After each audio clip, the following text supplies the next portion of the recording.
Hello बच्चों। चलो अब आप अपने नेक्स्ट क्वेश्चन में जाते हैं जो कि इंटीजर टाइप है। यहाँ पर बता रहे the circumcentre and circumradius of the triangle whose vertices are. ठीक है, उसके वर्टाइसेस अपने को दिया हुआ है। तो बोलता है अगर उसका अपने पास सर्कम सेंटर है ए बी और रेडियस है कितना आर। ठीक है, कौन सा रेडियस? Circum radius. देख लेंगे स्क्रीन पे, देख लें बच्चे क्वेश्चन।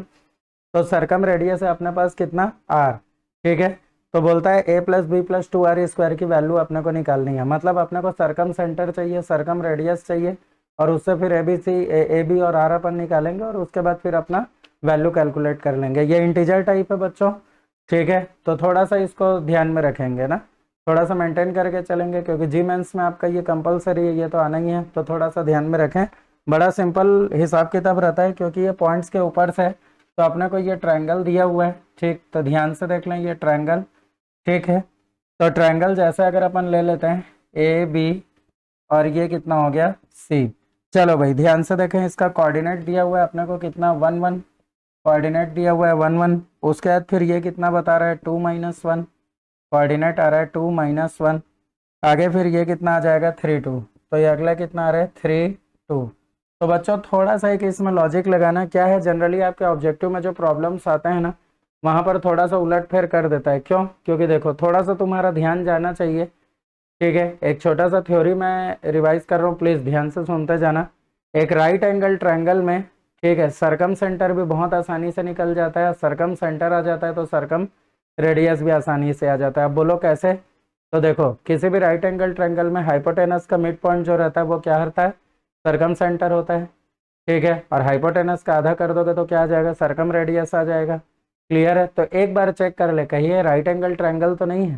क्योंकि कभी भी जब सरकम सेंटर और रेडियस की बात करें ना, ठीक है बाकी सब चीज में अपन निकालेंगे, लेकिन थोड़ा सा एक बार चेक कर ले कहीं ये राइट एंगल ट्रायंगल तो नहीं है। और सबसे बढ़िया तरीका क्या रहता है? स्लोप से। तो चलो स्लोप निकालते हैं और थोड़ा सा स्पीड से करेंगे। तो ये कितना आ जाएगा y2 - y1, मतलब ये कितना हो गया -2 अपॉन x2 - x1। तो ये कितना आ गया 1। ठीक है, इसका स्लोप अपन निकालते हैं। तो ये कितना आ जाएगा y2 - y1। तो ये कितना हो गया 1।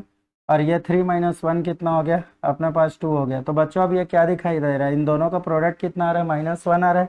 मतलब ये वाला जो एंगल है आपका कितना है? 90 डिग्री है। हाँ या ना? एंगल है कितना है अपने पास? 90 डिग्री है। मतलब ये तो एक राइट एंगल ट्रायंगल आ गया। ठीक है भाई, अगर दो लाइन म्यूचुअली परपेंडिकुलर है तो उसके स्लोप का प्रोडक्ट कितना होता है? -1 होता है। तो यहाँ पर दो साइड का मैं स्लोप निकाला और ये निकल गया। तो भाई सीधी सी बात है 90 डिग्री मतलब ये हाइपोटेनस। तो इसी का मिड पॉइंट क्या हो जाएगा? आपका सरकम सेंटर हो जाएगा, जिसको ओ से दिखाते हैं।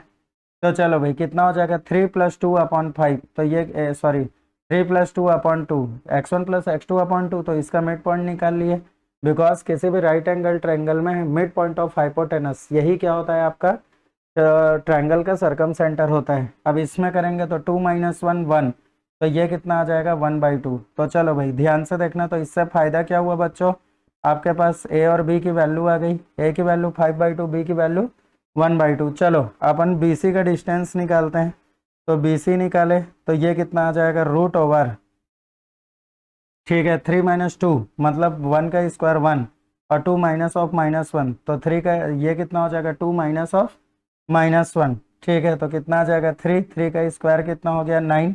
तो ध्यान से देखें तो बीसी की वैल्यू आपके पास कितनी आ गई? √10 आ गई। हाँ या ना? कितनी आ गई? √10 आ गई।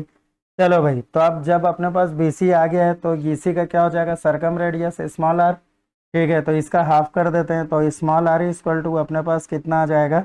तो ये आ जाएगा BC अपॉन ये कितना आ जाएगा 2। ठीक है, मतलब तुम √10/2 करोगे बच्चों। तो इसको क्या कर सकते हैं अपन? रूट करके काट देंगे। तो ये फाइनली कितना आ जाएगा? √5/2 हो जाएगा। सही बात है। तो देख लो अब तुम्हारे पास ए बी और आर सब है। तो अपने को किसकी वैल्यू निकालनी थी? तो अपने को वैल्यू निकालनी थी ए प्लस बी और प्लस ये कितना था 2r²। हाँ या ना? a + b + 2r²। चलो भाई ध्यान से देखते जाना। ए की वैल्यू कितनी है 5/2, बी की वैल्यू कितनी है 1/2।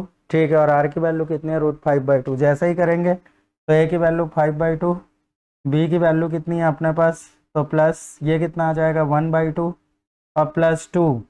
ठीक है। और आर स्क्वायर करोगे तो बच्चों ध्यान से देख लेना, आर की वैल्यू √5/2, तो स्क्वायर करोगे तो ये कितना आ जाएगा, 5/2 आ जाएगा। तो ये कितना हो गया अपने पास 5/2। देखो 2 कैंसल आउट हुआ।